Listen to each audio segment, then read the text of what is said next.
While he's doing these drops, you have to realize that these drops, while they are pinning his opponent back on his base, his opponent could at any moment decide, hey, you know what, I'm just going to go try to kill him, because I know some of his forces are split up right now trying to drop in my main. I'm just going to go do a big attack.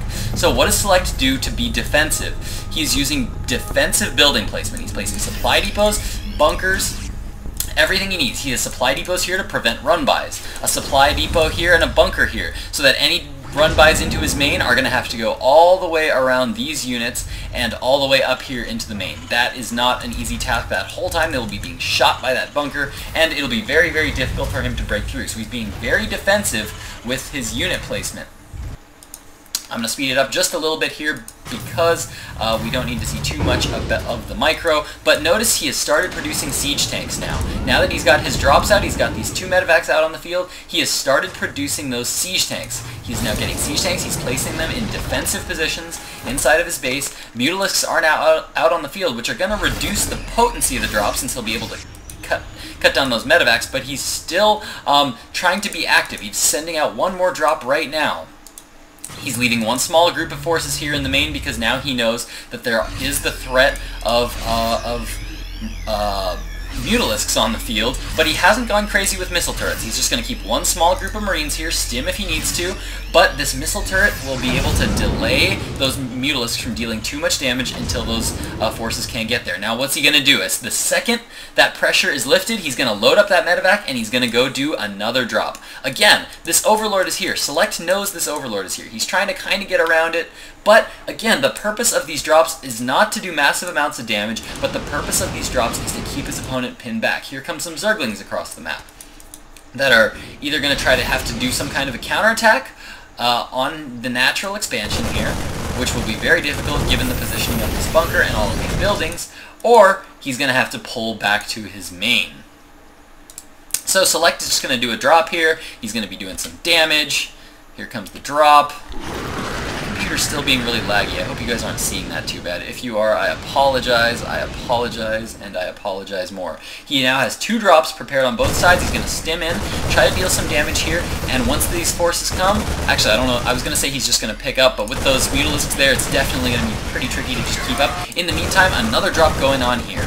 Not too hard to do. Drops, you pretty much just move in, micro if you want, but keep up with your macro. In the meantime, he is now taking his 3rd.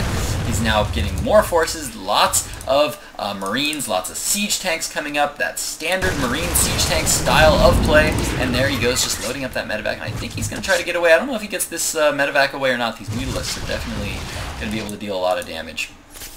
Constantly scouting his opponent. That's the other thing that these medevacs do. By constantly dropping, he's constantly checking his opponent's base and seeing what his opponent's doing. His chef is actually going to get some Zerglings in here, deal a little bit of damage in a little bit. He's actually going to get some worker kills, all that kind of stuff, but that's not what we care about right now. Look at this. So much keeping Chef's stuff on this side of the map. So far, Chef has barely had the chance to cross this middle portion of the map. Again, he's getting into some Zerglings, he's dealing some damage. That's little stuff to deal with, but not the focus of what we want to deal with right now. Finally, now that the drops have stopped, Chef is going to start to push out, start to deal a little bit of harassment, but Select still trying to be very careful with his unit placement. He's trying to place some supply depots to wall off here, limit the movement here. He's going to be placing a bunker here to be defensive for this 3rd. He's got a siege tank, and what's he going to do? As soon as he's ready, he's going to grab all of his forces, he's going to box all his forces and move out as soon as he feels like he's in a good position.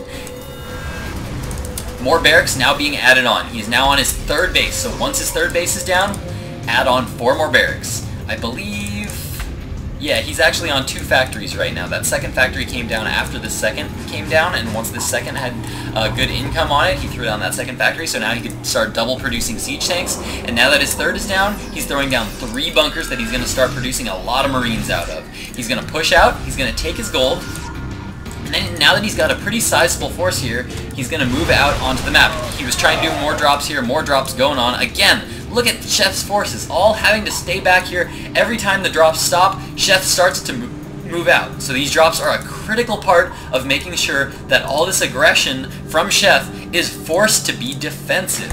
He's forced to stay back. The second that aggression stops, now Chef is going to try to move out here, deal a lot of damage. But another very nice thing that Select is going to do. What's he going to do? He's going to throw down a sensor tower. Why? He's trying to do drops right now, but he needs to be aware of counterattacks that come in. So what's he going to do? He's going to place a sensor tower out in the middle of the map so that he can see his opponent's forces coming. He's trying to be as defensive as possible right now. He wants it to be defensive at home, but aggressive with these small drops going on all over the place so that Chef is forced to use his APM to stay back. More drops trying to go, but now the drops are starting to get ineffective. So now that the drops are starting to get ineffective, what is Select going to do? Select is going to move out into the middle of his map. Good siege tank spread all over the place, and moves up with his Marines. He's actually a little too spread out. All these siege tanks could stand to come up a little bit. Some banelings going in, getting a lot of worker kills. Again, don't care about that right now, because that is not something that's going to happen every single game. It's something that you need to be aware of, but Select, what's important right now is the fact that Select was being very offensive with medivacs, but very defensive with his buildings and units back home. And once he had the ideal army that he wants, he's now going to just move across the map with his army. He's going to siege up all his tanks nice and spread out. And why is he placing his units here? Why would he siege up here? Hang on, wait just a second. There we go. Alright, why would he siege up here? He's sieging up here because this allows him to attack this base here while defending against any reinforcements from over here.